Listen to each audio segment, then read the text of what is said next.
อ่ะสบายดีทุกคนเนาะทักทายสบายดีFCเนาะตอนนี้เฮาก็ได้มาอยู่ที่หมู่บ้านนาห้างหน่อยเนาะพี่น้องอยู่เมืองอัศพรเมื่อนี้ก็สิมาเก็บภาพบรรยากาศภายในเรือนชานบ้านสองทางพี่น้องบ้านนาห้างหน่อยเนาะเพราะว่าเมื่อนี้เพิ่นก็ได้จัดงานบุญผาป่าพี่น้อง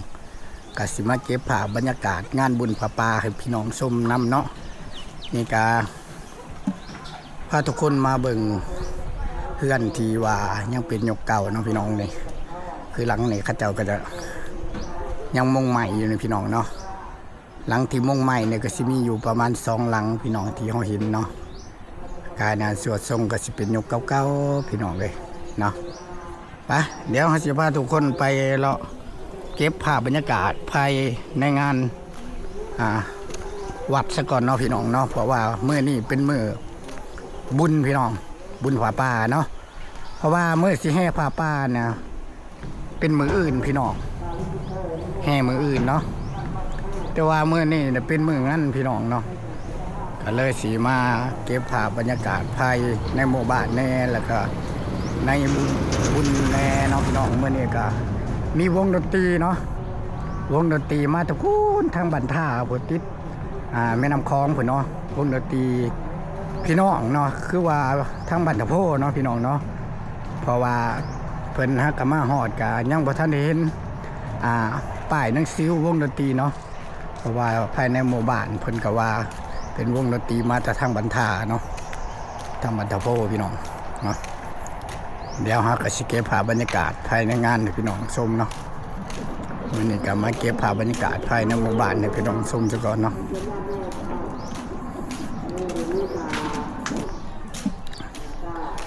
เส้นทางซอยก็ถือว่าพื้นที่ทางคอนกรีตไว้เด้อพี่น้องเด้อเส้นทางนี่ก็เป็นเส้นทางเทคอนกรีตเนาะ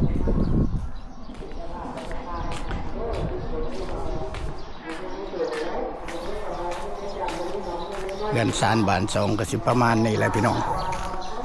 ทางบ้านนาห้างน้อยเฮาเดี๋ยวเฮาทั้งนั้นน่ะเป็นบริเวณบอนที่ว่าเขาเจ้าลงขายของเนาะที่ว่ามีวงดนตรีครบงั้นสีอยู่วังนี่พี่น้องวงดนตรีนี่เดี๋ยวเราสิไปเก็บภาพบรรยากาศแถววงดนตรีพี่น้องชมเนาะ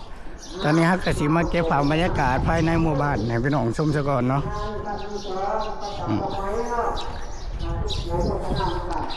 เพื่อนซ่านบ้านช่องกันยังเป็นยกเก่าหลายพี่น้องเลยนี่ทั้งพี่ยังใส่เหล้าเข่าอยู่เลยพี่น้องทางบ้านนาห้างหน่อยทางเมืองอัศพรเฮาเนาะแต่ว่าถ้าไปเบิ่งเขตทั้งไซบัวทองนี่กะหาเหล้าเข่ากับบ่อยากมีเลยพี่น้องยากเลยส่วนแรกก็จะใส่กระสอบอันเอาเขาเฮือนเป็นที่เรียบร้อยเลยพี่น้องเลยแต่ว่าทั้งนี้เขาเจ้าลากเขาเจ้ายังใส่เหล้าเขาอยู่นี่เหล้าเขาเนี่ยไม่แต่เหล้าใหญ่ๆพี่น้องยังเป็นเหล้าเขาอยู่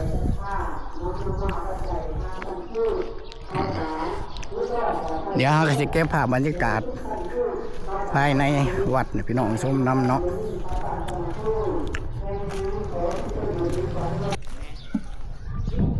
เส้นทางก็ถือว่าเททางคอนกรีตบ้านนอกพี่น้องแต่ละซอยเนาะไปในหมู่บ้านก็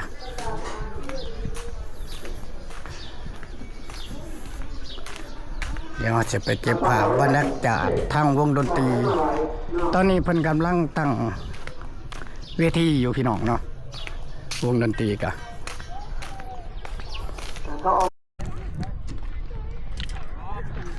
นี่กันน่าจะเป็นวงดนตรีทางพี่น้องทางบ้านตะโพได้พี่น้องทางเมืองไซบุทองแล้วเนาะที่กำ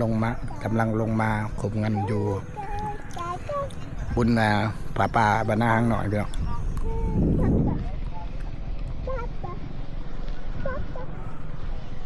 มาเบิ่งตัวหนังสือทางขางรถของวงดนตรีเนาะว่าเป็นวงดนตรีทางวงไหนเนาะเพราะว่าแต่ว่าวงดนตรีทางพี่น้องบ้านตะโพเนาะทางเมืองไซบุทองเนาะเขตนั่นเป็นเขตใกล้กันกับบ้านบ่อื่นเคยบุไทยบ้านตะโพเนาะใกล้กันกับบ้านหัวหาดเมืองไซบุทองเดี๋ยวมาเบิ่งก่อนเพราะว่าบ่เห็นตัวหนังสือเนาะพี่น้องปกติสิมีตัวหนังสือเขาเขียนไว้วงนั้นวงนี้เนาะ นี่ก็จะเป็นรถวงดนตรีเนาะพี่น้องที่เพิ่นสิมาพบงานมื้อนี้ไปทางไหนเอ้ยตัวน่ะโอ้สวัสดีก็มาหดพี่มาหดตะคืนนี่บ่เดี๋ยวเฮามาเก็บภาพที่ทีมงานเพิ่นกำลังตั้งเวทีขึ้นเนาะพี่น้องเนาะเป็นเวทีวงดนตรีพี่น้อง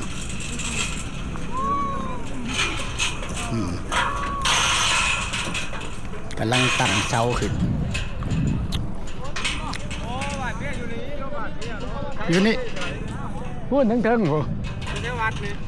ใกล้ๆวัดนี่แหละอันนี้วงดนตรีวงไหนเนี่ยเทพนมไซเทพนมไซเทพนมไซเทพนนโอ้เอาตัวมาแต่หึงไปได้มานำวงนี่โดนเตียวแล้วรายงานทั่วที่เลยเนาะทั่วที่เลยก็ที่วงดนตรีเทพนมไซพี่น้องเลยเป็นวงดนตรีทางพี่น้องทางบ้านทะโพทางเมืองไซบูทองเนาะมาขบงานอยู่บุญบรรณาข้างหน่อยมาแรกนี่แหละพี่น้องเลยเดี๋ยวมาเก็บภาพตอนแรกให้พี่น้องส้มอีก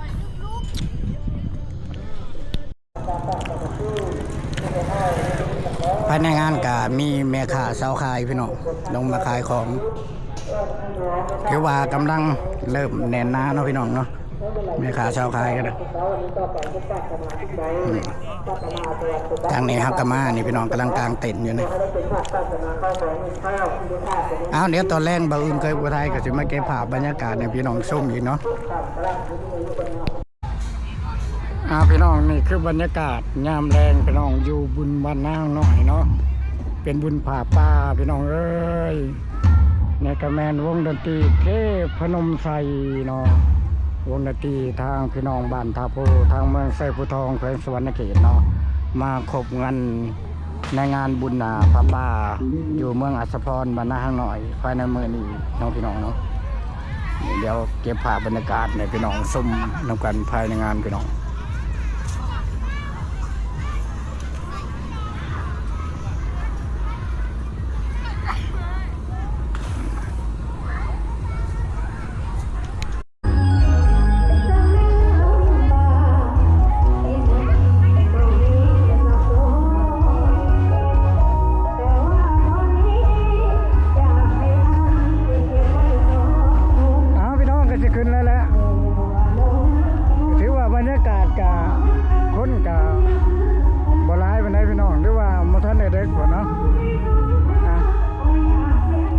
คลิปหน้าเด้อพี่น้องวันนี้บ้าอื่นก็บ่ได้ก็